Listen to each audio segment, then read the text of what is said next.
शिवाय नमस्तुभ्यम। हर हर महादेव, जय महाकाल। आप सब कैसे हैं? यह कार्तिक का पवित्र पावन माह चल ही रहा है, जो कि भगवान श्री हरि विष्णु को प्रसन्न करने के लिए हम सभी को कुछ ना कुछ भगवान श्री हरि विष्णु के निमित्त ज़रूर कुछ ना कुछ करना चाहिए। ऐसे में कब है एकादशी?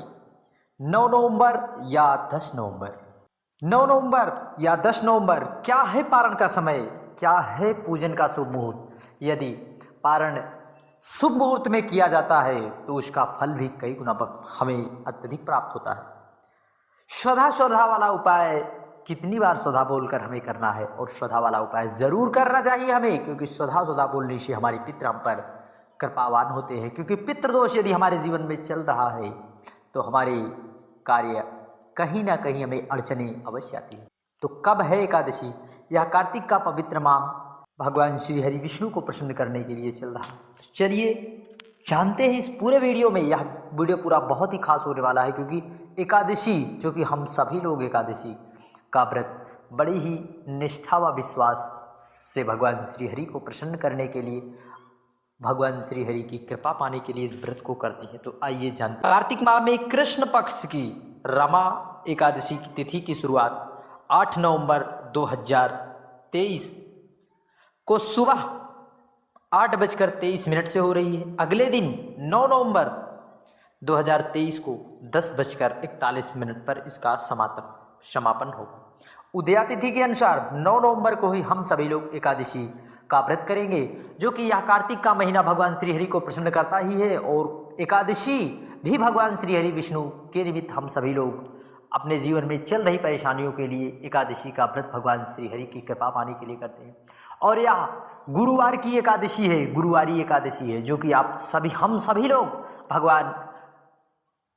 गुरुवार का दिन भगवान श्री हरि को भी प्रसन्न करता है। भगवान श्री हरि विष्णु के का ही दिन है।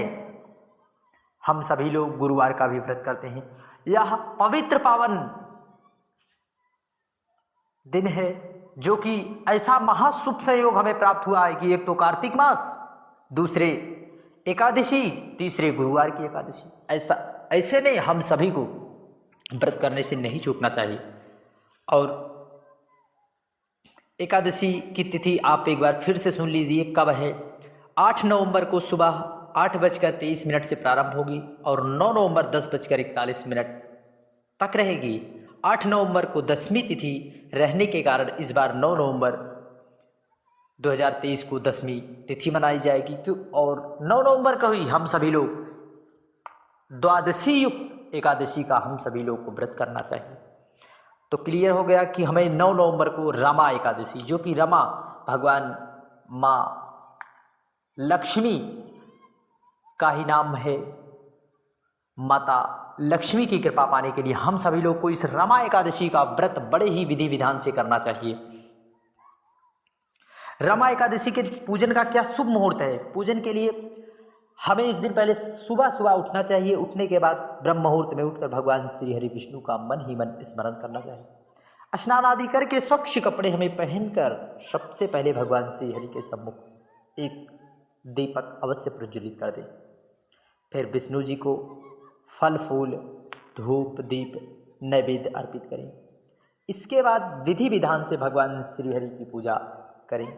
फिर विष्णु चालीसा और मंत्रों का जप अवश्य करें। और इसके बाद सभी देवी देवताओं समेत भगवान श्री हरि विष्णु की आरती उतारें।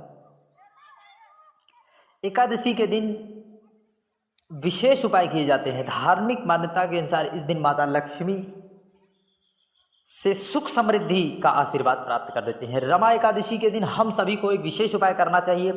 तुलसी की मंजरी को तोड़कर घर के तिजोरी और पर्स में रख लेना है। मान्यता है कि इससे धन की तंगी दूर होती है और घर में बरकत आती है। परंतु एक चीज भूल कर भी ना करना, इस दिन हम सभी को तुलसी के पत्ते इस दिन नहीं तोड़ना चाहिए। तुलसी के पत्र को यदि आप व्रत धारण कर रहे हैं तो स्पर्श नहीं करना। आप कहोगे भगवान श्री हरि के भोग हम कैसे लगाएं?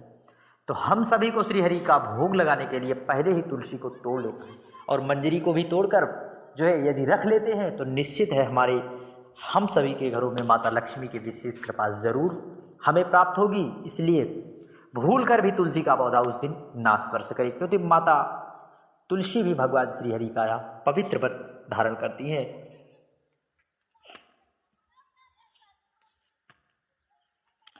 अब क्या है पारण का समय, उसको भी जान लेते हैं। 8 नवंबर 2023 को 8:23 तक से एकादशी प्रारंभ है। तिथि 9 नवंबर 2023 को 10:41 पर समाप्त होगी। व्रत तोड़ने का क्या शुभ मुहूर्त रहेगा? 10 नवंबर को 6:39 से 8:50 तक हम सभी को सुबह व्रत को जो है पारण कर देना है। भगवान श्री हरि से प्रार्थना करके, पूजा पाठ करके इस व्रत को हमें तोड़ देना है। और हमें भगवान श्री हरि को विशेष ध्यान रहे कि सिर्फ सात्विक चीज़ों का ही भोग लगाया जाए। भगवान श्री हरि विष्णु के भोग में तुलसी को जरूर सम्मिलित करें, क्योंकि तुलसी को सम्मिलित करने से हमारे द्वारा दिए गए भोग को भगवान श्री हरि ग्रहण करते हैं और बिना तुलसी पत्र के भगवान श्री हरि का भोग नहीं लगता।